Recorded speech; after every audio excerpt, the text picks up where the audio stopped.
नमस्कार, जियोजीत स्पॉटलाइट में आपका स्वागत है। बाजार ने तेज बढ़त के साथ मजबूत वापसी की है। निफ्टी अपने न्यूनतम स्तर से लगभग 1200 अंक ऊपर है, जो जून में 15,173 के स्तर पर थी।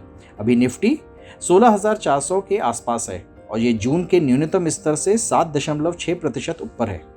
अब इस रैली के कारण क्या है? तो कई कारण हैं। नंबर 1, बाजार अब केवल यूएस की आर्थिक मंदी को महत्व दे रहा है, व्यापारिक मंदी को नहीं। यूएस की अर्थव्यवस्था मजबूत बनी हुई है और बेरोजगारी कम है। कॉरपोरेट आमदनी बहुत अच्छी है। ये सब अर्थव्यवस्था के मंदी में जाने के संकेत नहीं है। इसलिए बाजार के लिए केवल आर्थिक मंदी महत्व रखती है, ना कि व्यापारिक मंदी। इस रैली का दूसरा प्रमुख कारण उपयोगी वस्तुओं की कीमतों में आने वाली तेज गिरावट। अधिकांश वस्तुएं, कच्चा तेल, मेटल, गेहूं, पाम ऑयल, इन सब में गिरावट आई है। इसका मुद्रास्फीति पर प्रभाव पड़ेगा। भारत में विशेष रूप से मुद्रास्फीति में वृद्धि आंकी गई है और सीपीआई मुद्रास्फीति में गिरावट आई है। अप्रैल में महंगाई दर जहां 7.79% थी, मई में 7.04 और जून में 7.01% थी। उपयोगी वस्तुओं की कीमतों में आई गिरावट की वजह से महंगाई दर में गिरावट का रुख जारी रहने की संभावना है।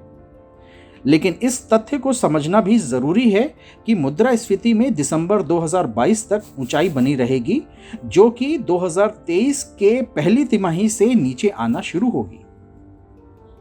तीसरा कारण इस तेजी का विदेशी निवेशकों द्वारा किए जाने वाली बिक्री में आने वाली गिरावट है।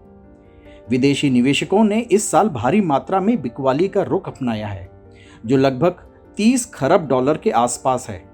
लेकिन अब बिक्री में कमी हुई है। जहां जून में एक दिन को छोड़कर हर दिन बिकवाली हुई, तो वहीं जुलाई में उन्होंने 5 दिनों खरीदारी की है। इसलिए विदेशी संस्थागत निवेशकों का एक खंड अब खरीदारी कर रहा है, क्योंकि मूल्यांकन आकर्षक हो गए हैं, खासकर कुछ क्षेत्रों में। इसके अलावा विदेशी पोर्टफोलियो निवेशकों की रणनीति में इस बदलाव के कारण बाजार में बहुत अधिक शॉर्ट कवरिंग देखी जा रही है। बाजार के नेतृत्व को लेकर निवेशकों के नजरिए में भी एक प्रमुख प्रवृत्ति देखी जा रही है। आईटी 2020 और 2021 में मार्केट लीडर था, लेकिन अब वो संघर्ष कर रहा है। पिछले 6 महीने में जबकि निफ्टी में 8.9% की गिरावट आई है, वहीं निफ्टी आईटी में 27% की गिरावट देखी गई है और निफ्टी बैंक इंडेक्स में 6% की गिरावट आई है।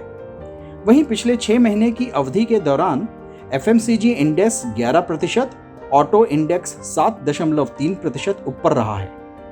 इसलिए एफएमसीजी, ऑटो और कैपिटल गुड्स बाजार का नेतृत्व करने वाले सेक्टर के रूप में उभर रहे हैं और ये सभी सेक्टर अच्छा कर रहे हैं। कमोडिटी प्राइस में आई गिरावट से अब ऑटो और एफएमसीजी को फायदा हो रहा है। कैपिटल गुड्स के अंतर्गत आने वाली कंपनीज अच्छा कर रही हैं, क्योंकि अर्थव्यवस्था में पूंजीगत व्यय के स्पष्ट संकेत मिल रहे हैं। Textile, pharma, speciality chemicals, auto ancillary sectors को भारतीय मुद्रा में गिरावट से लाभ होगा।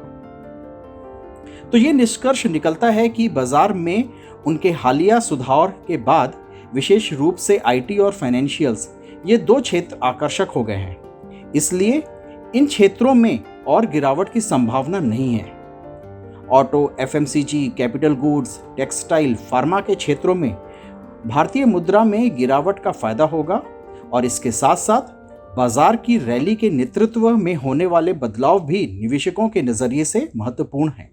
धन्यवाद।